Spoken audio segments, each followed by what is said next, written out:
Hello everyone. आज हम लोग एसएससी जेई जो 2024 में जो वैकेंसी आई है, एसएससी जेई 2024 में आपको 968 प्लस वैकेंसी है।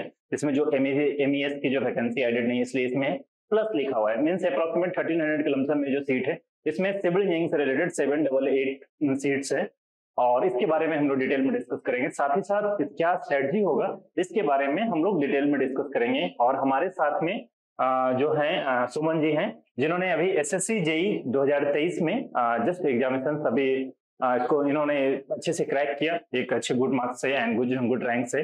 और इनको जो डिपार्टमेंट मिला है वो सीपीडब्ल्यूडी मिला है। तो हम लोग हर पॉइंट को हम लोग डिटेल में डिस्कस करेंगे। तो सुमन जी, और जो हम लोग अभी डिफरेंट पार्ट्स में जो क्या क्या स्ट्रेटजी होगा उसके बारे में हम लोग डिटेल में डिस्कस करेंगे। तो सबसे पहले हम लोग वैकेंसी के बारे में डिस्कस कर लेते हैं कि जो अभी एसएससी जेई की जो वैकेंसी और एग्जामिनेशन डेट है, आप लोग अच्छे से अवेयर हैं कि 968 करंट में जो वैकेंसी है, प्लस जो एमईएस की वैकेंसी इसमें अभी तक एडेड नहीं है। इसके बारे में भी इंफॉर्मेशन बहुत जल्दी ही ऐड होने वाली है, या फिर जब आपको टेंटेटिव कुछ डेज में या फिर एग्जामिनेशन जब तक हो तब तक ये नोटिफाई कर दिया जाएगा। हम लोग जो अभी जो वैकेंसी है आप देख रहे हैं 968 टोटल वैकेंसी है। वही जो सीट्स में जो टोटल सीट्स में 968 जो वैकेंसी है, 968 प्लस वैकेंसी, कहने का मतलब आप समझ रहे हैं कि उससे ज्यादा ही वैकेंसी है। अब हम लोग जो बात कर रहे हैं सबसे पहले इंपॉर्टेंट डेट्स के बारे में। इंपॉर्टेंट डेट्स जो हमारे पास हैं, जो फॉर्म फिल करने का डेट स्टार्ट हो चुका है 28 ऑफ मार्च से आपका 18 ऑफ अप्रैल तक शुरू हो रहा है। और आप लोग अच्छे से अवेयर हैं कि जो हम लोग का एक न्यू वेबसाइट है ssc.gov.in करके, पहले ssc.nic.in करके हुआ करता था, अब वेबसाइट चेंज हुआ है। अब पहले ओटीआर रजिस्ट्रेशन होता था और अभी भी ओटीआर रजिस्ट्रेशन हो रहा है, लेकिन पहले ssc.nic.in पे होता था, लेकिन अब जो होता है ssc.gov.in पे होगा। तो जो बच्चे न्यू रजिस्ट्रेशन कर रहे हैं उससे ध्यान रखिएगा, जो अभी तक डेट तक फॉर्म नहीं फिल किए हैं इस चीज को जरूर ध्यान रखिएगा। और सर, रजिस्ट्रेशन के बाद जब एप्लीकेशन फॉर्म अप्लाई करते हैं तो उसमें गलती नहीं करना है। हाँ, ध्यान देना है कि गलती नहीं करना है। जितने मिस्टेक्स होगा उस पे फाइन ज्यादा लगे, मतलब करेक्शन में फाइन भी लगे। अच्छा, हाँ, एक बार 200 लग रहे हैं, एक बार 500 के अप्रोक्सीमेट लग रहा है। उसके बाद हाँ सेकंड टाइम से है, और थर्ड टाइम से आपको अलाउ नहीं दिया जाएगा कि आप करेक्शंस कर पाए। करेक्शन ध्यान से रजिस्ट्रेशन करना है, गलती नहीं करना है। ओके, ये फाइन, हाँ, ये एप्लीकेशन फॉर्म से ज्यादा फाइन का फी है। अच्छा, एप्लीकेशन फॉर्म अप्लाई करने का 100 रुपए चार्ज है, और जो गलती हो जाएगा तो फाइन फिर 500 है, 200 है। और ये रजिस्ट्रेशन मात्र ओनली वन टाइम होता है, और अपना जो भी कैटेगरी वाइज है उसको प्रॉपर सही से डिटेल फिल करें। अदरवाइज क्या होगा, आपका सिलेक्शन तो हो जाएगा, लेकिन जब फाइनल डिग्री होगा वहां पे आपका रिजेक्शन हो जाएगा। तो इस चीज को जरूर आप लोग ध्यान रखेंगे, ठीक है। अब हम लोग इंपॉर्टेंट डेट जो है, हम लोग लास्ट डेट जो फिल करने का वो 18 ऑफ अप्रैल 2024 तक है, रात के 11 बजे तक। हम लोग ऐसा नहीं 12 बजे मत मानिएगा, 11 बजे तक। और ये लास्ट डे का वेट मत करेंगे, हाँ, उसके पहले आप लास्ट टाइम 15-16 तक यार फॉर्म फिल कर लीजिए, आज डेट हो चुकी है। लास्ट 1-2 दिन में वेबसाइट बहुत स्लो हो जाता है, बहुत ज्यादा स्लो हो जाता है। तो आप समझ रहे हैं, इस चीज को थोड़ा सा ध्यान रखिएगा। तो बाकी ये सब फी है जो आप 19 तक फेल कर, 22-23 तक फेल कर सकते हैं, लेकिन लेट फी के साथ करेक्शन फॉर्म्स हैं, ये करेक्शन फॉर्म है, उसके हिसाब से आप देख सकते हैं। जो सीबीटी 1 का जो पेपर है, सीबीटी 1 का जो पेपर है आपका 4/6/2024 से 6/4/2024। सीबीटी 1 करने का मतलब ये टोटल जो एसएससी जो टर्म है जो आपको 23 और 24 में जो हुआ है, ये क्या है, कंप्यूटर बेस्ड पेपर हो रहा है। इसके पहले क्या होता था, हमारा प्री होता था और मेंस होता था। मतलब pre means objective computer CBT oriented होता था, कंप्यूटर बेस्ड टेस्ट होता था, उसके बाद कन्वेंशनल लिखना होता। लेकिन अब क्या हुआ, सीबीटी 1 सीबीटी 2, मतलब computer based 1 and computer based 2, इसी को कंप्यूटर टेस्ट को क्या किया गया, 2 पार्ट में क्लासिफाई कर दिया, पेपर 1 एंड पेपर 2। पेपर 1 में general studies and general knowledge, उसके बाद रीजनिंग है, और उसके बाद technical reasoning part and technical part. तो टेक्निकल पार्ट को पेपर 2 में बोला गया, और जो जीएस और रीजनिंग है उसको पेपर 1 में कंसिडर किया गया।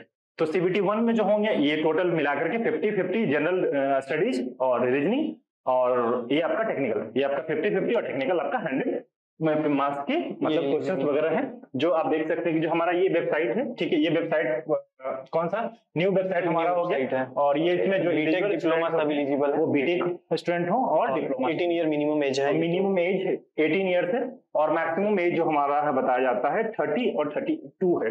32 किसी डिफरेंट जो अलॉटमेंट दिया गया है, बीआरओ का है 32, बाकी सारे के लिए 30 एज, ठीक है। तो इस चीज का जरूर आप लोग ध्यान रखें। बाकी जो रिलैक्सेशन है ओबीसी और एससी एसटी कैटेगरी के, बेसिस पे जो गवर्नमेंट का जो 3 ईयर 5 ईयर है उसके अकॉर्डिंगली दिया हुआ है। अब हम लोग जो बात कर लेते हैं टोटल बीआरओ जो वैकेंसीज हैं, जो मेनली जो बीआरओ में सबसे ज्यादा सीट है, इसके बाद हम लोग बात करेंगे सीपीडब्ल्यूडी में आपका सबसे ज्यादा सीट है। लोग का प्रेफरेंस होता है एक आपका सीपीडब्ल्यूडी और सेंट्रल पब्लिक वर्क डिपार्टमेंट, और एक बात कर सकते हैं यहाँ पर एमईएस एमईएस की तो वैकेंसी के बारे में भी जिक्र भी नहीं किया गया, अभी आएगा सर, इंक्लूड होगा। अभी आपका vacancy to be implemented in due course, मतलब अभी कुछ टाइम के बाद आपको ये बताया जाएगा कि एमईएस में कितने वैकेंसी अपकमिंग है।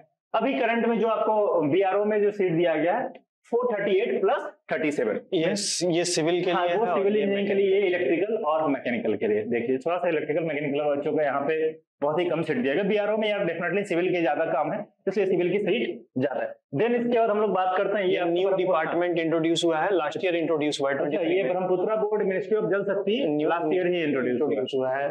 तो इस मैटर पे टोटली ये टोटली जो वैकेंसी से रिलेटेड है, जो जिसके बारे में हम लोग डिटेल में डिस्कस किए। अभी हम लोग इसके डिटेल जो सिलेबस है उसके सिलेबस के बारे में क्या स्ट्रेटजी होगी, क्या वेटेज रहा है, इसके बारे में सुमन जी डिस्कस करेंगे। तो होपफुली यहाँ तक जो डिटेल में जो वैकेंसी था, आप लोग फॉर्म नहीं फिल किए हैं, फॉर्म फिल कर लीजिए। जो भी बच्चे जिनका भी एज बचा हुआ है, जिनका 32 से ज्यादा हो गया वो तो ठीक है, तो मतलब यदि कैटेगरी है ओके, नहीं कैटेगरी है तो फिर तो मुश्किल है। आप बाकी फिर डिफरेंट एग्जामिनेशंस की प्रिपरेशन कीजिए, या फिर जो भी सेक्टर आप चूज करना चाहते हैं वो चूज कीजिए। लेकिन जिनका एज है या फिर जो डिप्लोमा कर चुके हैं या बीटेक कर चुके 18 प्लस है, बिल्कुल फॉर्म को फिल कीजिए। एक चीज याद रखिएगा, यहाँ पर एक चीज और दिया हुआ, 1 अगस्त तक आपके पास सर्टिफिकेट हो जो परसुइंग हो या फिर पास आउट हो। मतलब 1 अगस्त के पहले आपके पास मार्कशीट है, 1 अगस्त 2024 के पहले यदि आपके पास मार्कशीट है, या भी अभी बीटेक परसुइंग है, फिर भी यदि आपका जुलाई में आ जाता है मार्कशीट, यदि 28 जुलाई को आ जाता है, माना जाएगा आप एलिजिबल स्टूडेंट है।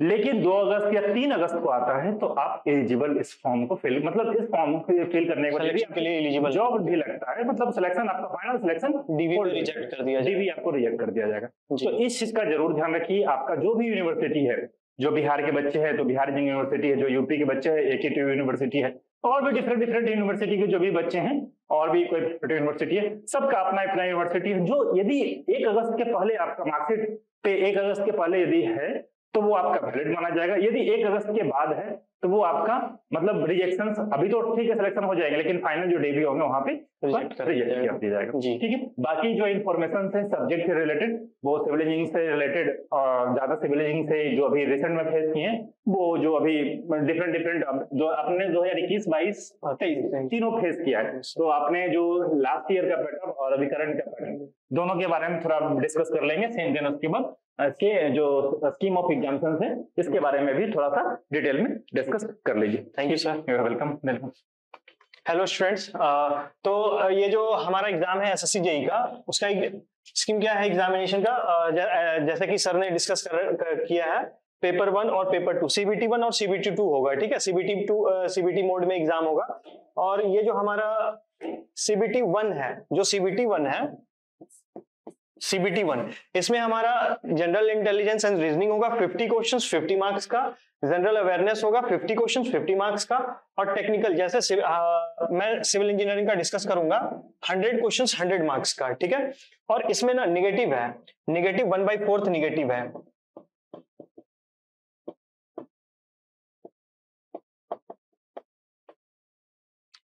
तो CBT 1 में 1/4 निगेटिव है और CBT 2 में 1/3 निगेटिव है।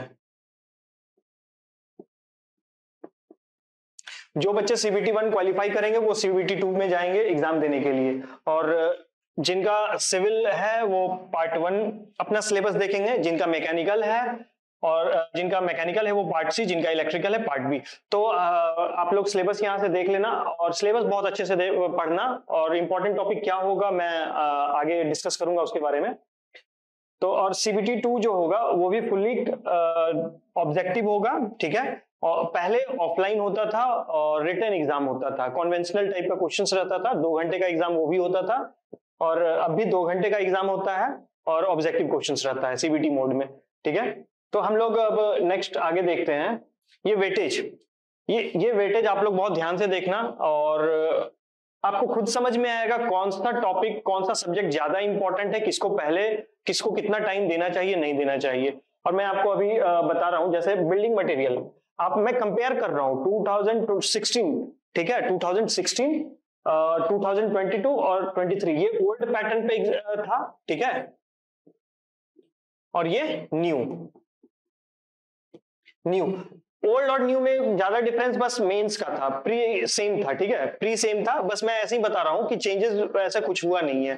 तो पहले जो वेटेज था 17 क्वेश्चंस बीएमसी से पूछा जाता था, लेकिन अब इसका वेटेज घटने लगा, और ऐसा नहीं कि बहुत ज्यादा घटा, लेकिन घट रहा है। ये मॉर्निंग 2022 में 4 शिफ्ट में एग्जाम हुआ था, 4 अलग अलग शिफ्ट में एग्जाम हुआ था। मॉर्निंग शिफ्ट है ये एम मॉर्निंग शिफ्ट हो गया, ये ई इवनिंग शिफ्ट है, और ये मॉर्निंग शिफ्ट है। तो आप देख सकते हैं कि सिमिलर 15 क्वेश्चन इधर भी 15, 14, लेकिन लास्ट ईयर जो 2023 में जो एग्जाम हुआ था उसमें बीएमसी का वेटेज आप देख रहे होंगे कि थोड़ा सा डिक्रीज हुआ है, ठीक है, 12 क्वेश्चन, 8 क्वेश्चन, 11 क्वेश्चन, ठीक है। अगर ओवरऑल मैं एवरेज की बात करूं तो on an average 13 questions BMC से आता है। आप देख रहे होंगे कि बीएमसी, और पूरा एवरेज आप देखोगे तो मैक्सिमम बीएमसी का वेटेज है, ठीक है। तो आप बीएमसी को स्किप नहीं कर सकते हैं, बीएमसी फुल्ली थ्योरेटिकल है और फैक्ट बेस है, ठीक है। आप लोग फैक्ट पे ध्यान देना, रिवीजन करते रहना। तो बीएमसी में आप पीवाईक्यू को सॉल्व करो, टेस्ट सीरीज लगाओ, तो आपका अपने आप धीरे धीरे अच्छा हो जाएगा। तो बीएमसी को आप स्किप नहीं कर सकते हैं, बीएमसी पे आप ध्यान देना, वेटेज उसका ज्यादा है, और पहले और ज्यादा था, अभी भी सबसे ज्यादा वेटेज बीएमसी का है, पहले बहुत ज्यादा था, अब धीरे धीरे थोड़ा कम हुआ है क्योंकि अदर सब्जेक्ट से भी पूछना स्टार्ट किया है। नेक्स्ट है हमारा estimation in costing and valuation. ये बहुत ही छोटा सब्जेक्ट है, आप इसको पढ़ करके अच्छा मार्क्स ला सकते हो। बहुत इजी बेसिक क्वेश्चंस रहता है और कुछ न्यूमेरिकल्स भी इसमें रहता है, ठीक है। तो आप इसको ला सकते हो। 2016 में 10 क्वेश्चंस पूछा था, और 22 में आप देख सकते हो 9, 7, 10, 9, मतलब 9-10 क्वेश्चंस 2022 में पूछा गया है। 23 में क्या हुआ, 7, 8, 4, 8, मतलब डिपेंड कर रहा है, ठीक है, सॉरी 7, 8, 4, ठीक है, 7, 8, 4। तो इसका वेटेज मेंस एग्जाम में भी है, ठीक है, बीएमसी का भी वेटेज है और एस्टिमेशन कॉस्टिंग का भी मेंस में भी एग्जाम, मेंस सीबीटी 2 में भी है। तो सीबीटी 2 का सीबीटी 1 के बाद डिस्कस करेंगे। ऑन एन एवरेज 8 क्वेश्चन पूछा जा रहा है, ठीक है। ये स्ट्रक्चरल एनालिसिस और सोम, ठीक है। स्ट्रक्चरल एनालिसिस से क्वेश्चन जो है अब नहीं पूछता है, बहुत कम पूछता है, अगर पूछता भी है तो स्टैटिक डिटर्मिनेसी, इंडिटर्मिनेसी से क्वेश्चन रहता है, बेसिक क्वेश्चन रहता है, उससे आप पीवाईक्यू देख करके कॉन्सेप्ट आप पढ़ करके बना सकते हो। तो अब कभी कभी एक क्वेश्चन पूछा जाता है डिटर्मिनेसी, इंडिटर्मिनेसी से, ठीक है, और ज्यादातर सोम से क्वेश्चन पूछा जाता है, तो सोम भी आपको स्किप नहीं करना है, सोम भी ध्यान में रखना है। पहले सोम का वेटेज कम था, 3 क्वेश्चंस, फिर इंक्रीज हुआ 8, 6, 6, 5, 6, 4, 5। तो on an average strength of material से भी 5 क्वेश्चंस पूछा जाता है। बहुत इजी क्वेश्चंस रहता है, परेशान होने का जरूरत नहीं है, बस कॉन्सेप्ट को आप रिवाइज करो, पीवाईक्यू को प्रैक्टिस करो और ये बनेगा। फिर है आरसीसी आप देख सकते हैं, आरसीसी में भी 9, 6, 10, 6, 9 ऑन एन एवरेज इधर 9 क्वेश्चंस पूछा जा रहा था, लेकिन 23 में आप देख सकते हो 23 में इसका वेटेज क्या है, इंक्रीज हुआ है। 9 इधर ऑन एन एवरेज 9 था, और इधर देखो 10, 14, 12। तो 2023 में ये आरसीसी का वेटेज इंक्रीज हुआ है। तो आप लोग आरसीसी थोड़ा ध्यान देना, कोड को अच्छे से पढ़ना, बहुत ज्यादा टफ नहीं आता है, कोडल वैल्यूज को बस ध्यान में रखना है, और थ्योरेटिकल क्वेश्चंस रहेगा, न्यूमेरिकल नहीं रहेगा, ठीक है। और न्यूमेरिकल अगर रहेगा भी तो थोड़ा बहुत बीम का रहेगा, नंबर ऑफ बार कितना होगा स्लैब में, ये सब निकालने का रहेगा। तो बेसिकली इसमें एजम्पशंस और न्यूमेरिकल, छोटे छोटे न्यूमेरिकल होगा, और थ्योरेटिकल क्वेश्चंस रहेगा, जैसे कॉलम में कितने बार्स रहते हैं, रेक्टेंगल, स्क्वायर कॉलम में, सर्कुलर कॉलम में। तो आप ये लोग आरसीसी पर ध्यान देना है, ठीक है। आरसीसी इजी तो नहीं, बहुत बड़ा सब्जेक्ट भी बोल सकते हैं, लेकिन स्कोरिंग सब्जेक्ट है आरसीसी। फिर आप स्ट्रक्चर में अगर बात करें तो स्टील से भी देखो आप, पहले मतलब 2016 में 5 क्वेश्चंस पूछा गया था, उसके बाद देखो 6, 5, 9, 6, ठीक है। 2022 में ऑन एन एवरेज 7 था, और अब ऑन एन एवरेज देखो 2023 में 5 का एवरेज है। तो ये देख सकते हो कि स्टील आप कोई भी सब्जेक्ट को स्किप करके नहीं पढ़ सकते हो। ठीक है, ठीक है, वेटेज सबका है, अपना अपना है, किसी में हर सारा क्वेश्चन 100 क्वेश्चंस आएगा तो 100 बनेगा नहीं, कुछ तो ऐसा क्वेश्चंस रहता भी है जो कि किसी से बनता नहीं है, न्यू क्वेश्चंस रहता है या ऐसे दे देता है। तो अब बात करते हैं नेक्स्ट जियोटेक सॉइल मैकेनिक्स के बारे में। तो आप देख रहे हो कंसिस्टेंट सॉइल मैकेनिक्स का 7, 7, 7, 8, लेकिन 2023 में 12, 11, 9। तो 2023 में आप देख रहे हो कि बीएमसी का वेटेज डिक्रीज हुआ है, ठीक है, और आरसीसी का और जियोटेक का वेटेज इंक्रीज हुआ है। ठीक है, सॉइल मैकेनिक्स का वेटेज इंक्रीज हुआ है। तो अब आप आरसीसी और सॉइल मैकेनिक्स को थोड़ा ध्यान देना। फिर सर्वे, आप ट्रांसपोर्टेशन देखो, ट्रांसपोर्टेशन का पहले 2022 में जब एग्जाम हुआ था तो 12 क्वेश्चंस, 8 क्वेश्चंस, 9 क्वेश्चन, 10 क्वेश्चन, तो ऑन एन एवरेज यहाँ पर भी 9-10 का था ट्रांसपोर्टेशन से। ट्रांसपोर्टेशन में हाईवे और रेलवे दोनों पूछा जा रहा है। अब हाईवे, रेलवे, तो आप लोग पहले हाईवे को देख लेना फिर रेलवे को देखना। ठीक है, तो रेलवे से भी 1-2 क्वेश्चंस रहता है एग्जाम में, और हाईवे, तो दोनों मिक्स करके ट्रांसपोर्टेशन से 12, 8, 9 ऐसे देख रहे हैं। और 2023 में इसका थोड़ा सा वेटेज डिक्रीज हुआ है।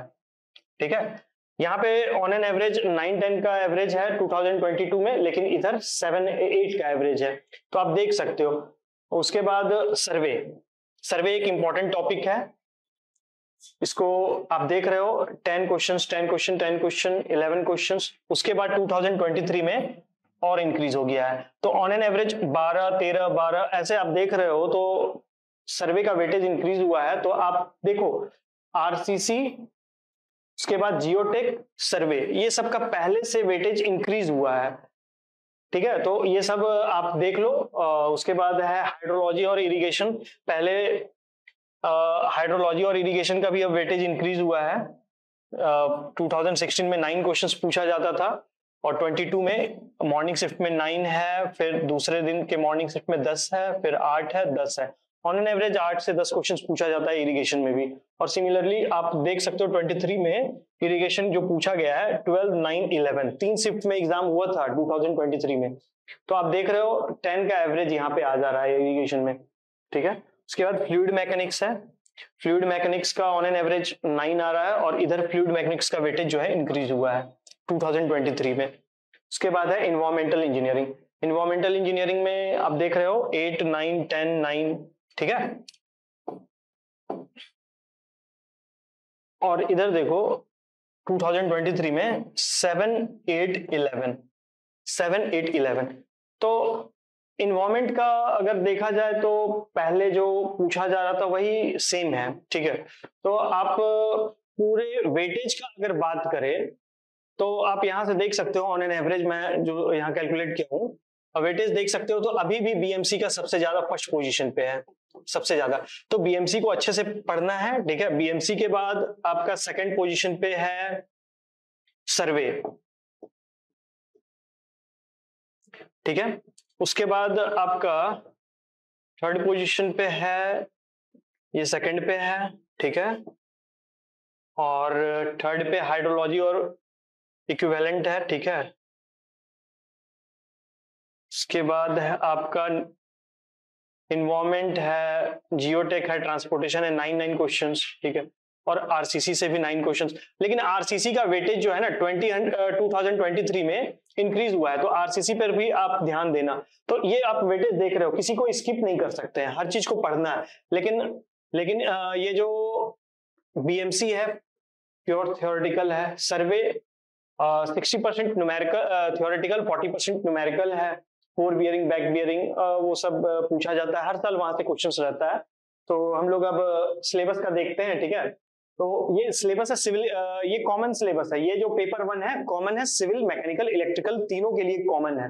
पेपर 1 में जैसे जनरल इंटेलिजेंस, रीजनिंग 50 मार्क्स का होता है, जनरल अवेयरनेस 50 मार्क्स का होता है। जनरल अवेयरनेस में फिजिक्स, केमिस्ट्री, बायो मतलब साइंस बोल सकते हैं, सोशल साइंस बोल सकते हैं, और करंट अफेयर्स मिसलेनियस भी रहता है। तो आप लोग इसको 60, अभी मान के चलो कि आपके पास 60 डेज टाइम है, आपके पास 60 डेज टाइम है। ये 60 डेज बहुत क्रूशियल टाइम है आप लोगों के लिए, और ये 60 डेज में पूरा सिलेबस को आप पढ़ सकते हो, ठीक है, आप कर सकते हो। आप रेगुलर कंटिन्यूअस प्रिपरेशन करो, आपके लिए बेनिफिट होगा। जनरल इंटेलिजेंस और रीजनिंग का पीवाईक्यू, जितना भी पीवाईक्यू है 2004 से लेकर के अब तक का पीवाईक्यू आप बना दो। अभी 60 डेज है ना, 60 डेज है, 60 डेज है, और ये आई थिंक 40-50 एग्जाम हुआ होगा, सिविल, मैकेनिकल, इलेक्ट्रिकल, सारा सेट का।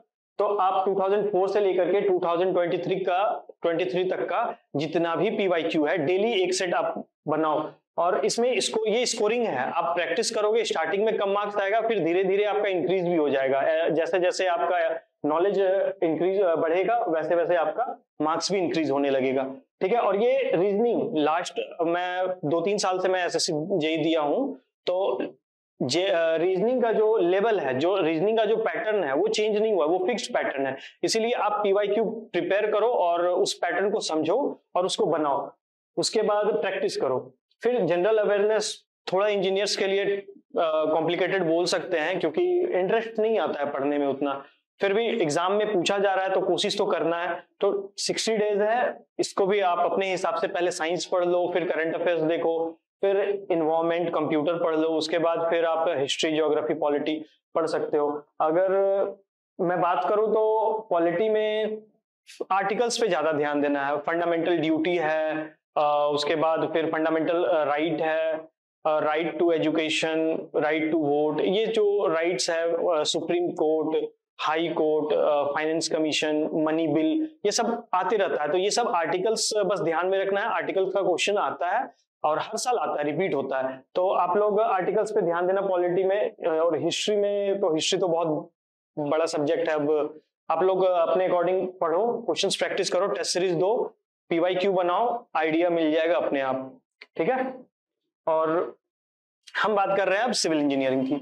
तो सिविल इंजीनियरिंग जो बीएमसी है, तो बीएमसी में क्या है ना कि फुल्ली थ्योरेटिकल है, 100% थ्योरेटिकल।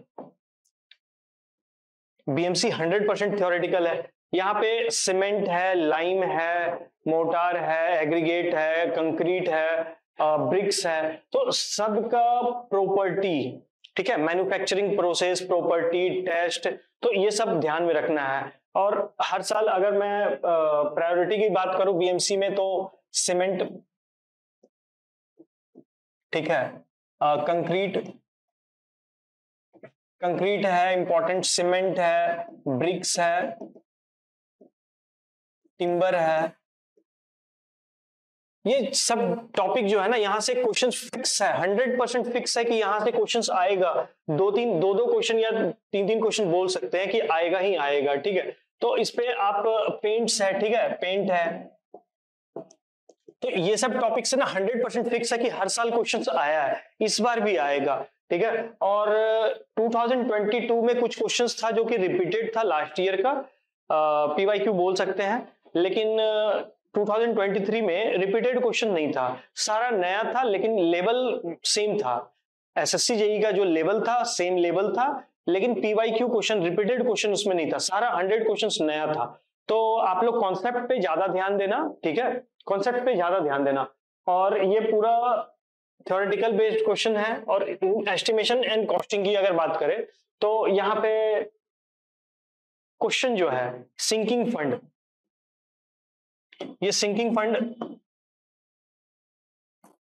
न्यूमेरिकल यहां से आता है, ठीक है। डेप्रिसिएशन कैलकुलेट करना जो होता है, डेप्रिसिएशन कैसे कैलकुलेट किया जाता है, वो क्वेश्चन हर साल पूछा गया है, और लास्ट ईयर भी पूछा था, तो अब आगे भी पूछेगा।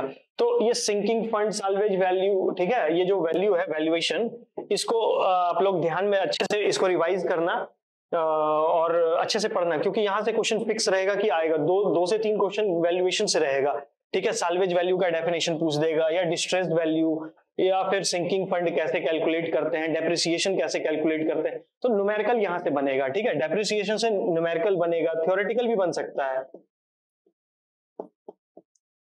ठीक है, हर साल क्वेश्चन आया है तो वहां से आएगा। ठीक है, वैल्यूएशन का क्या क्या मेथड है, ऑब्सिलेंस क्या है, तो ये सब ध्यान में रखना है। उसके बाद फिर मेजरमेंट पूछा जाता है एस्टिमेशन में कि हम लोग टिम्बर को किसमें मेजरमेंट करते हैं और एक्यूरेसी क्या होता है, तो मेजरमेंट देखना है। उसके बाद फिर एस्टिमेट करते हैं, जैसे आप लोग पढ़े होंगे प्लिंथ एरिया क्या है, तो उसके बाद फ्लोर एरिया रेशियो क्या होता है, तो ये सब इसमें है। तो एस्टिमेशन कॉस्टिंग भी इंपॉर्टेंट टॉपिक है, इजी है, इंपॉर्टेंट है, इजी है, इंपॉर्टेंट है, इससे न्यूमेरिकल 100% बनेगा, आप ये बात ध्यान में रखना। फिर सर्वे है, सर्वेइंग भी इजी टॉपिक है, रिवीजन करो, थ्योरेटिकल है, 60% थ्योरेटिकल, 40% न्यूमेरिकल। न्यूमेरिकल भी बहुत इजी रहेगा, इसमें प्रिंसिपल ऑफ सर्वेइंग पूछा जाता है, थियोडोलाइट से पूछा जाएगा क्वेश्चन, थियोडोलाइट का क्वेश्चन 100% रहेगा, इंस्ट्रूमेंट से क्वेश्चन रहता है सर्वे का, तो आप लोग इंस्ट्रूमेंट पे ध्यान देना सर्वे का। ठीक है, सर्वे का इंस्ट्रूमेंट पे ज्यादा ध्यान देना, plane table survey, theodolite, tacheometer, distomat, ये सब जो मॉडर्न एडवांस जो है एडवांस सर्वेइंग इक्विपमेंट, ये आप लोग देख लेना बुक में और रहेगा। ठीक है, तो यहाँ से आप लोग का थ्योरेटिकल क्वेश्चन रहेगा। फिर लोकल अट्रैक्शन कैलकुलेट कैसे किया जाता है, या फोर बियरिंग बैक बियरिंग कैसे कैलकुलेट किया जाता है, यहाँ से क्वेश्चन 100% रहेगा, तो ये न्यूमेरिकल क्वेश्चन रहेगा लोकल अट्रैक्शन से। ठीक है, फिर लेवलिंग का क्वेश्चन रहेगा, रह सकता है, बाकी फॉर्मूला आप सबका ध्यान रखना, मैं फिर से बोल रहा हूँ पूरा फॉर्मूला ध्यान में रखना, क्योंकि और उस पर न्यूमेरिकल प्रैक्टिस कर लेना, क्योंकि फॉर्मूला अगर एग्जाम में याद नहीं रहेगा फिर न्यूमेरिकल इजी भी न्यूमेरिकल रहेगा तो नहीं बनेगा। तो आप लोग अच्छे से प्रिपेयर करो, 60 डेज का एक टारगेट बनाओ, 60 डेज में प्री निकालो, CBT 1 होगा, उसके बाद CBT 2, CBT 1 के 50 to 60 डेज के अंदर CBT 2 हो जाएगा। ठीक है, टाइम नहीं मिलेगा, ये मत सोचना कि टाइम मिलेगा, जैसे CBT 1 जैसे लास्ट ईयर हुआ था इस ईयर भी वैसे ही होगा। ठीक है, आई होप कि ऐसा ही हो। उसके बाद बात करते हैं सॉइल मैकेनिक्स का। सॉइल मैकेनिक्स में अगर पूछा जाए मैक्सिमम क्वेश्चंस कहाँ से रहता है, तो maximum question origin, phase diagram, definition, void ratio, porosity, ये जो टॉपिक मैं अंडरलाइन कर रहा हूं मैक्सिमम क्वेश्चंस यहाँ से रहेगा सॉइल मैकेनिक्स में, जो चैप्टर 1 बोल सकते हैं। ठीक है, चैप्टर 1, तो ये जो फर्स्ट लाइन 2 लाइन में अंडरलाइन किया हूं, यहां से मैक्सिमम क्वेश्चंस रहेगा सॉइल मैकेनिक्स का। उसके बाद परमिएबिलिटी से रहेगा क्वेश्चंस। अब पूरा अगर टाइम है तो पूरा पढ़ लो, लेकिन अगर नहीं टाइम है तो मैं जो अंडरलाइन कर रहा हूं इसको जरूर पढ़ लेना, क्योंकि यहां से क्वेश्चन 100% रहेगा। ठीक है, कोएफिशिएंट ऑफ परमिएबिलिटी, परमिएबिलिटी को निकाला कैसे जाता है, फील्ड मेथड, लैब मेथड देख लेना। ठीक है, फिर एक्विफर क्या होता है, इफेक्टिव स्ट्रेस से क्वेश्चन रह सकता है, नहीं रह भी सकता है, नहीं भी रह सकता है, लेकिन क्विकसैंड से क्वेश्चन रहेगा, क्विकसैंड क्या है, कंसोलिडेशन क्या होता है सॉइल का, बेसिक क्वेश्चंस रहेगा। ठीक है, तो कंसोलिडेशन भी ध्यान में रखना है, और शियर स्ट्रेंथ ऑफ सॉइल भी। ठीक है, shear strength of soil CBT 1 point of view से हम ये अंडरलाइन कर रहे हैं, CBT 2 के लिए पूरा पढ़ना है, और मैं सजेस्ट करूंगा कि CBT 1 CBT 2 का सिलेबस जब सेम है तो आप थ्योरी पहले ही पढ़ लो, अभी ही पढ़ लो। ठीक है, ताकि जब CBT 2 हो तो उसमें आप रिवाइज करो, टेस्ट सीरीज लगाओ और न्यूमेरिकल प्रैक्टिस करो। ठीक है, और हाँ, CBT 2 में वर्चुअल कैलकुलेटर मिलेगा, जैसे गेट के एग्जाम में कैलकुलेटर मिलता है वर्चुअल कैलकुलेटर, वैसा ही कैलकुलेटर रहेगा, लेकिन CBT 1 में कोई कैलकुलेटर नहीं मिलेगा, जो भी कैलकुलेशन है खुद से करना है। ठीक है, लेकिन CBT 2 में कैलकुलेटर मिलेगा। वेन शियर टेस्ट, ट्राइएक्सियल टेस्ट, ये जो टेस्ट है इसका आप डायग्राम देख लेना, मेरा ये सजेशन है कि इसका डायग्राम जरूर देखना। डायरेक्ट शियर टेस्ट का डायग्राम, कौन सा इक्विपमेंट यूज करते हैं, उसका डायग्राम क्या है, ट्राइएक्सियल टेस्ट का इक्विपमेंट क्या है, क्योंकि लास्ट ईयर ये ऐसा है कि एग्जाम में पूछा गया था डायग्राम बेस्ड, और क्वेश्चंस था अनकन्फाइंड कंप्रेसिव स्ट्रेंथ। ठीक है, UCS, उसका ये इक्विपमेंट पूछा था। ठीक है, फिगर दिया हुआ था और पूछा था ये कौन सा टेस्ट का है, ऑप्शन में दिया हुआ था डायरेक्ट शियर टेस्ट, ट्राइएक्सियल, UCS ऐसे दिया हुआ था। ठीक है, तो उसका UCS हो जाता है आंसर।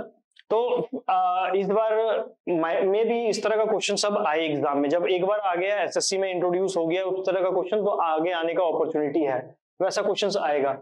और ये प्लेट लोड टेस्ट, ठीक है, स्टैंडर्ड पेनिट्रेशन टेस्ट, ये जो बियरिंग कैपेसिटी में तरजागी का जितना भी एजम्पशंस है सॉइल मैकेनिक्स में, उसको भी आप लोग ध्यान में रखना, क्योंकि एजम्पशन बेस्ड क्वेश्चन अब एसएससी पूछने लगा है। ओके, फिर है हाइड्रोलिक्स। हाइड्रोलिक्स में फ्लूइड मैकेनिक्स का अगर हम बात करें तो मैक्सिमम चांसेस है कि चैप्टर 1 से ही फ्लूइड प्रॉपर्टी से ही क्वेश्चन आए। ठीक है, फ्लूइड प्रॉपर्टी या हाइड्रोस्टैटिक से आए, फ्लूइड, उसके बाद टरबाइन और पंप से क्वेश्चन आ सकता है। थोड़ा बहुत चांसेस है ओपन फ्लो थ्रू पाइप से क्वेश्चन आ जाए, लेकिन आप पूरा पढ़ो। लास्ट टाइम में जब आपको टाइम मिले रिवीजन करने का, तो ये फ्लूइड प्रॉपर्टीज नहीं छोड़ना, एकदम रिवाइज कर लेना।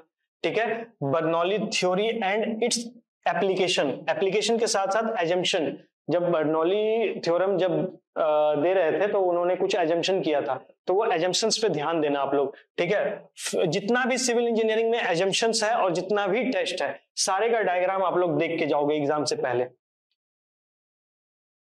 Flow through pipes, open channel flow भी देख सकते हो। ठीक है, उसके बाद अगर पंप एंड टरबाइन, यहां से भी क्वेश्चन रहेगा।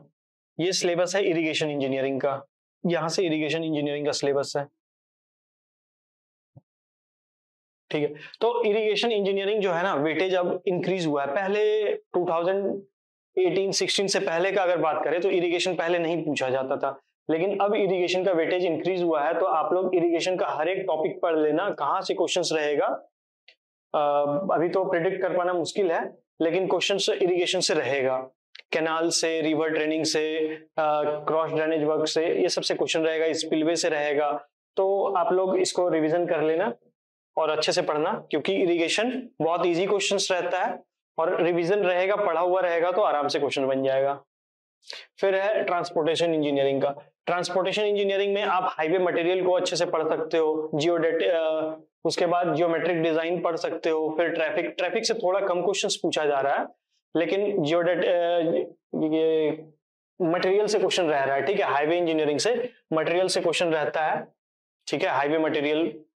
रेलवे इंजीनियरिंग से पूछा जाता है स्लीपर के बारे में या पीवे के बारे में, ब्लास्ट के बारे में, तो आप लोग इसको भी पढ़ सकते हैं। और ज्योमेट्रिक डिजाइन भी इंपॉर्टेंट टॉपिक है। ज्योमेट्रिक डिजाइन में last year overtaking side distance का फॉर्मूला पूछ लिया था, तो फॉर्मूला भी पूछ सकता है। तो इसीलिए आप लोग प्रिपेयर रहना है, जो भी पूछे कॉन्सेप्ट क्लियर रहेगा, आपसे बनेगा क्वेश्चंस। फिर ये रहा ज्योमेट्रिक डिजाइन। ठीक है, टाइप्स ऑफ पेवमेंट, और टाइप्स ऑफ पेवमेंट में फ्लेक्सिबल और रिजिड होता है। ठीक है, तो लास्ट टाइम 23 में रिजिड पेवमेंट से क्वेश्चन पूछा था कि कैसा स्ट्रेस लगेगा, तो स्ट्रेस पे भी ध्यान देना है। टेम्परेचर स्ट्रेस, लोड स्ट्रेस, ये सब होता है। साइन, ठीक है, ट्रैफिक साइन, तो ट्रैफिक साइंस जो भी होगा वो देख लेना। स्टॉप का इन्वर्टेड ट्रायंगल रहता है, ऑक्टागोनल रहता है, सर्कुलर रहता है, उसका डायमेंशन क्या रहता है, ये सब अच्छे से देख लेना, क्योंकि यहाँ से क्वेश्चंस पूछा जाएगा। पॉइंट्स एंड क्रॉसिंग भी इंपॉर्टेंट टॉपिक है, यहाँ से भी एग्जाम में क्वेश्चंस आता है। फिर उसके बाद ये मटेरियल का हो गया। ठीक है, water WBM, water bound macadam, wet mix macadam में क्या डिफरेंस है, दोनों का डिफरेंस देख लेना है। फिर gravel road, bituminous construction, rigid pavement, joint से भी क्वेश्चन रहता है, तो ये आप लोग देख लेना। और ज्योमेट्रिक डिजाइन भी अच्छे से पढ़ना। ठीक है, फिर है इन्वायरमेंटल इंजीनियरिंग। इन्वायरमेंटल इंजीनियरिंग में सबसे ज्यादा अगर इंपॉर्टेंट मैं सजेस्ट करूं तो पाइप एंड कंडुइट्स होता है, वहां से हमेशा पूछा जाता है क्वेश्चन। ठीक है, जिसको हम लोग ये सीवर अप्रेंटिस ये देख लेना। ठीक है, और need of sanitation, sewerage system, ये सब वेस्ट वाटर इंजीनियरिंग में आपको मिलेगा। ठीक है, तो वहां से देखना। ये यहाँ से क्वेश्चन फिक्स है कि पूछेगा ही पूछेगा क्वेश्चन इन्वायरमेंटल इंजीनियरिंग में, तो ये टॉपिक अच्छे से पढ़ लेना। फिर उसके बाद source of water supply, quality, hardness, quality में raw water quality parameter, waste water quality parameter पूछा जा सकता है। तो रॉ में हार्डनेस का लिमिट पूछेगा, पीएच का क्या लिमिट होता है, permissible limit, cause for rejection, तो ये ध्यान में रखना है कि परमिसिबल लिमिट क्या है। इंडियन स्टैंडर्ड ये आईएस इन्वायरमेंटल इंजीनियरिंग का क्वालिटी ऑफ वाटर जो है ना, इसका आईएस कोड में वैल्यू लिखा हुआ है, वो आप लोग ध्यान में रखना। ठीक है, उसके बाद सॉलिड वेस्ट मैनेजमेंट, पहले इधर से क्वेश्चन नहीं आता था, अब सॉलिड वेस्ट मैनेजमेंट से भी क्वेश्चन आता है, तो इसको भी आप लोग देख लेना। फिर उसके बाद एयर और नॉइज पॉल्यूशन, ठीक है। उसके बाद स्ट्रक्चरल इंजीनियरिंग की बात करें तो स्ट्रक्चरल इंजीनियरिंग में स्ट्रक्चर जैसे थ्योरी ऑफ स्ट्रक्चर या स्ट्रक्चरल एनालिसिस जो बोल रहे हैं उससे क्वेश्चंस नहीं पूछता है। अगर टाइम है तो बस स्टैटिक डिटरमिनेसी, इनडिटरमिनेसी, बस इसके बारे में देख लो, ठीक है। डिग्री ऑफ फ्रीडम कैसे निकाला जाता है ये पढ़ो, उसके बाद रेस्ट आप स्ट्रक्चर छोड़ सकते हो। आप सोम स्ट्रेंथ ऑफ मटेरियल पढ़ लो, आरसीसी पढ़ लो, स्टील पढ़ लो, ठीक है। तो ये स्ट्रक्चरल इंजीनियरिंग में आप देखोगे तो बेसिकली इलास्टिसिटी कांस्टेंट बोला गया है ई म्यू के, और मतलब modulus of elasticity, shear modulus of elasticity, bulk modulus, Poisson's ratio, तो ये सब का क्वेश्चंस यहाँ से बनता है, ठीक है। डायरेक्ट सिंपल फॉर्मूला पूछा जाता है, या फिर न्यूमेरिकल भी रहेगा तो यंग्स मॉडुलस ऑफ इलास्टिसिटी का वैल्यू दे देगा, पॉइजन्स रेशियो दे देगा, बोलेगा बल्क मॉडुलस क्या होगा, या फिर शियर मॉडुलस क्या होगा, या फिर इनका रेशियो पूछ लेता है, शियर मॉडुलस का रेशियो क्या होता है। तो ज्यादा डीप में भी नहीं जाना है, लेकिन हाँ नॉलेज होना चाहिए, कॉन्सेप्ट क्लियर होना चाहिए। अगर कॉन्सेप्ट क्लियर होगा तो आपसे न्यूमेरिकल और थ्योरेटिकल दोनों क्वेश्चंस बनेगा, ओके। तो इलास्टिसिटी कांस्टेंट, फिर टाइप्स ऑफ बीम, ठीक है। डिटरमिनेट बीम है या इनडिटरमिनेट बीम है, कैसे कैलकुलेट करते हैं ये आपको इंपॉर्टेंट है। फिर बेंडिंग मोमेंट, यहाँ फ्लेक्सर वाला फॉर्मूला लगाना है, m by I equals to f by y equals to e by r, यहाँ पे भी क्वेश्चन आता है। मोमेंट ऑफ इनर्शिया निकालने का क्वेश्चन आता है। तो मोमेंट ऑफ इनर्शिया कैसे निकाला जाता है ये आप लोग डिफरेंट सेक्शन का प्रैक्टिस कर लेना। अभी लास्ट टाइम मेंस के एग्जाम में पूछा था एक क्वेश्चन कुछ इस तरह से था, रेक्टेंगुलर सेक्शन था और ये बीच में हॉलो था, सर्कुलर सेक्शन, ठीक है। और इसका पूछा था मोमेंट ऑफ इनर्शिया क्या होगा। तो आप डिफरेंट सेक्शन का मोमेंट ऑफ इनर्शिया प्रैक्टिस कर लेना, प्री में नहीं तो मेंस में 100% आएगा, क्योंकि जब कॉन्वेंशनल एग्जाम होता था तब भी मोमेंट ऑफ इनर्शिया निकालने के लिए पूछा जाता था, ठीक है। कॉन्वेंशनल में भी पूछा जाता था, प्री में भी, CBT 2 में भी पूछा गया है। तो ओल्ड पैटर्न बोलो और न्यू पैटर्न, तो ये मोमेंट ऑफ इनर्शिया ज्यादा इंपॉर्टेंट है, फिक्स है कि क्वेश्चन आएगा ही आएगा, ठीक है। तो आप लोग इसको अच्छे से प्रैक्टिस कर लेना। उसके बाद शियर फोर्स, SFD BMD कैसे बनता है आप ये देख लेना। तो shear force diagram, bending moment diagram जो है सिंपली सपोर्टेड बीम का देख लेना, कैंटिलीवर का देख लेना, ओवर हैंगिंग बीम्स का देख लेना। तो उसके बाद moment of area, moment of inertia of rectangular and circular section, ठीक है। Moment of inertia rectangular, circular section, या फिर कंबाइंड दे देगा, या I सेक्शन दे देगा, T सेक्शन दे देगा। तो आप उसके लिए पहले से प्रिपेयर रहो, पहले से प्रिपेयर कर लो, आपका क्लियर हो जाएगा, ठीक है। Bending moment, shear stress for T channel and compound section, chimney, dam, retaining wall, eccentric load नहीं पूछा जा रहा है, मतलब क्वेश्चंस बहुत कम चिमनी से, डैम से, सोम में क्वेश्चंस नहीं आया है। इरिगेशन पॉइंट ऑफ व्यू से डैम का क्वेश्चन आया, कॉन्सेप्ट वही लगता है सोम और इरिगेशन का। और कंपाउंड सेक्शंस अभी तक पूछा नहीं गया है, मे बी फ्यूचर में आ जाए, लेकिन ये सब पूछा नहीं गया है, ठीक है। ये सब पूछा नहीं गया है। एसेंट्रिक लोड के बारे में भी अभी एक बार क्वेश्चन आया था। स्लोप डिफ्लेक्शन देख लेना, सिंपल वाला जो फॉर्मूला है ना वो बस ध्यान में रखना, ठीक है। स्लोप डिफ्लेक्शन कैसे पूछा जाता है, क्योंकि हर साल यहाँ से क्वेश्चन एक फिक आ ही रहा है, तो इसको आप छोड़ना मत, ठीक है। स्लोप डिफ्लेक्शन कैंटिलीवर का मोस्ट प्रोबेबली चांस है कि कैंटिलीवर का ही पूछे, लेकिन आप लोग प्रिपेयर कर रखे जाना, सिंपली सपोर्टेड का भी, कैंटिलीवर का भी और फिक्स्ड बीम का भी, सबका प्रिपेयर करके जाना। यहाँ से डायरेक्ट फॉर्मूला पूछा जाएगा, तो आप ध्यान में रहेगा, पढ़ा हुआ रहेगा, बन जाएगा, नहीं तो टाइम लगेगा। और टाइम मैनेजमेंट बहुत ज्यादा जरूरी है, 2 घंटे का एग्जाम है, बहुत ही ज्यादा जरूरी है टाइम को कैसे मैनेज करें।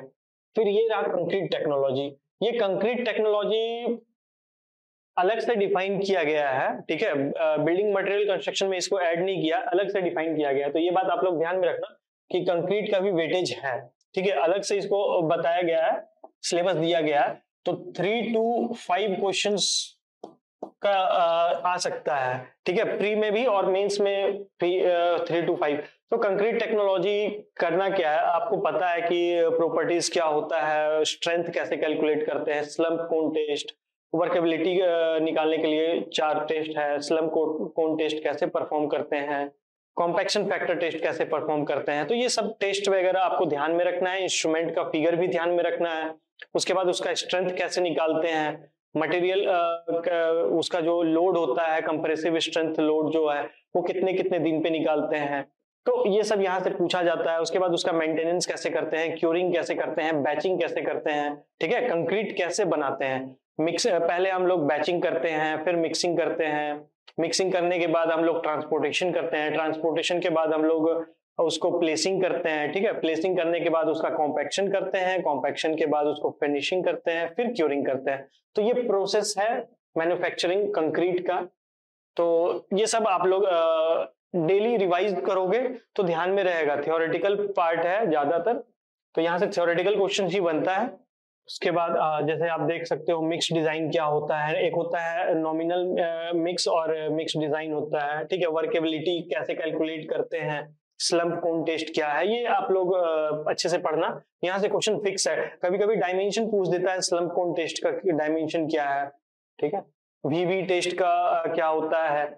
यहाँ से वर्केबिलिटी में पूछा जाएगा कि लो वर्केबल अगर कंक्रीट है तो कहाँ यूज होता है, या फिर अगर रोड कंस्ट्रक्शन करना है तो उसका वर्केबिलिटी का स्लम्प कोन क्या, स्लम्प वैल्यू क्या होता है।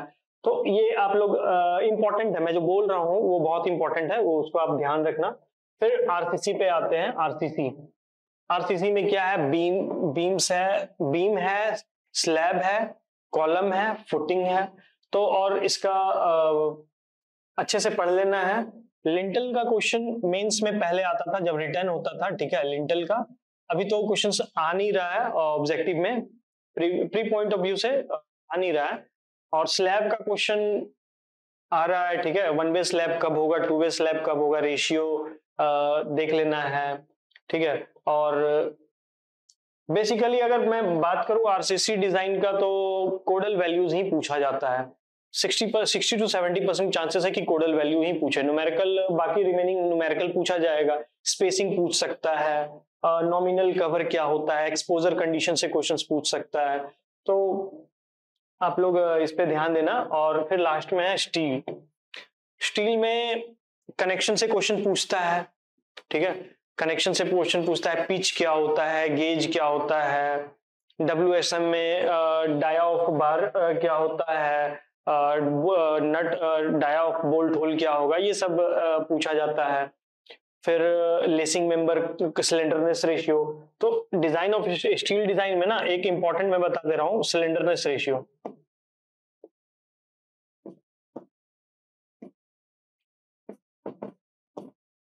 डिफरेंट मेंबर्स का सिलेंडरनेस रेशियो कैसा होगा, कितना होता है, वो वैल्यू एग्जैक्ट याद रखना है। टेंशन मेंबर के लिए कैसा होगा, जब live load, earthquake load, wind load आ रहा है तो फिर सिलेंडरनेस रेशियो कितना होना चाहिए। सिमिलरली कंप्रेशन मेंबर के लिए, लेसिंग मेंबर के लिए, ठीक है। तो यहाँ से आप लोगों को सिलेंडरनेस रेशियो बहुत इंपॉर्टेंट है, इसको स्टील में आप लोग अच्छे से पढ़ लेना। फिर उसके बाद कॉलम स्टील कॉलम में पूछा जाता है कि इफेक्टिव लेंथ कितना होगा, जब फिक्स्ड बोथ हैंड फिक्स्ड है तो उसका इफेक्टिव लेंथ क्या हो जाएगा। इस तरह से 0.5 L होता है, ये थ्योरेटिकल है। और इसी तरह से एक डिफरेंट कंडीशन दे करके पूछेगा, ठीक है, आप लोगों से। एक साइड फिक्स्ड है, दूसरा साइड हिंज है, ठीक है, या तो इस तरह से डायग्राम बना देगा या तो ऐसा रहेगा। दोनों केस में ये इस तरह का प्रोफाइल बनेगा, और दोनों केस में, ठीक है, दोनों के केस में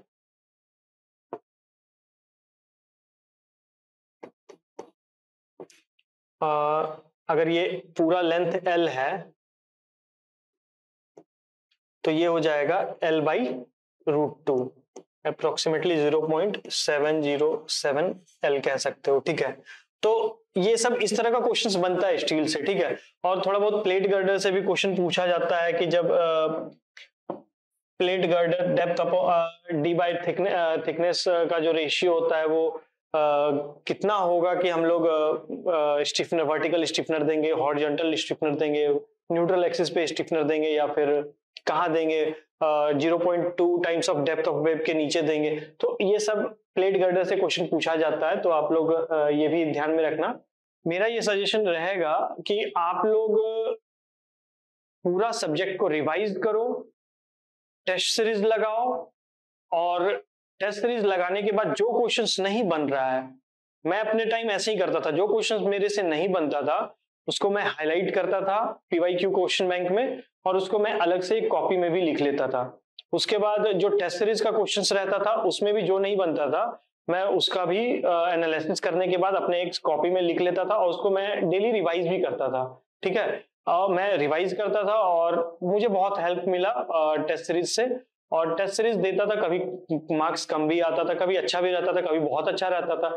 तो मेरा ये सजेशन रहेगा कि जब भी कम कुछ मार्क्स कुछ भी रहे, आप एक्यूरेसी पर ज्यादा ध्यान देना कि आपका एक्यूरेसी कितना है। ठीक है, आप एक्यूरेसी पर ध्यान देना और टाइम मैनेजमेंट पे ध्यान देना। फुल लेंथ टेस्ट दोगे तब आपको पता चलेगा कि टाइम मैनेजमेंट कैसे किया जाता है। स्टार्टिंग में अभी 60 डेज है, वीक में 2 फुल लेंथ टेस्ट दो, कम से कम 2 फुल लेंथ टेस्ट आप अभी से लगाना स्टार्ट करो, और एग्जाम आते आते तक आप पूरे अच्छे से टाइम मैनेजमेंट करना सीख जाओगे। क्योंकि बिना प्रैक्टिस के एग्जाम में बस पढ़ लेने से और एग्जाम में चले जाने से टाइम मैनेजमेंट नहीं हो पाता है, आपको बहुत प्रॉब्लम होगा और टाइम नहीं मिलेगा, फिर बहुत अफसोस होगा कि यार टाइम मैनेजमेंट नहीं हुआ, थोड़ा सा और क्वेश्चन अटेम्प्ट कर लेते तो और अच्छा बेहतर मार्क्स आता। क्योंकि अगर अच्छा डिपार्टमेंट चाहिए, जो कि लोगों का डिमांड और चॉइस रहता है कि सीपीडब्ल्यूडी मिले, तो सीपीडब्ल्यूडी अगर चाहते हैं तो मार्क्स अच्छा लाना पड़ेगा, और अच्छा मार्क्स लाने के लिए मेहनत अच्छे से करना पड़ेगा, और मेहनत सही डायरेक्शन में करना है और कंटिन्यूअस मेहनत करना है। और 6 महीने में बोल रहा हूँ, 60 डेज में प्री है, और 60 अगर लास्ट ट्रेंड देखा जाए तो 60 डेज प्री होने के बाद 55 डेज में मेंस हो गया था, और 30 डेज उसके बाद 30 डेज में रिजल्ट आ गया था। तो ये जो एसएससी का नया जो ट्रेंड है ये 3 to 4 मंथ के अंदर कंप्लीट कर देता है। तो जितने भी दिन बचे हुए हैं 3-4 महीने अगर आप अच्छे से मेहनत कर लेते हो तो आपको आपका लाइफ सेट हो जाएगा, जॉब मिल जाएगा, आपका ड्रीम जॉब मिल जाएगा। और मेरा बेस्ट विशेस रहेगा आप लोगों के साथ कि आप लोग अच्छे से मेहनत करें। कोई भी डाउट हो, कोई भी प्रॉब्लम हो, आप लोग कांटेक्ट कर सकते हैं। यहाँ हमारा डिटेल्स दिया हुआ होगा, ठीक है, यहाँ हमारा डिटेल्स दिया हुआ है, मोबाइल नंबर है, आप कांटेक्ट कर सकते हैं हमसे। और जितना भी हो सकता है गाइडेंस हम लोग करेंगे, प्रॉपर गाइडेंस करेंगे, और आप लोग अच्छे से मेहनत करो। Okay, thank you.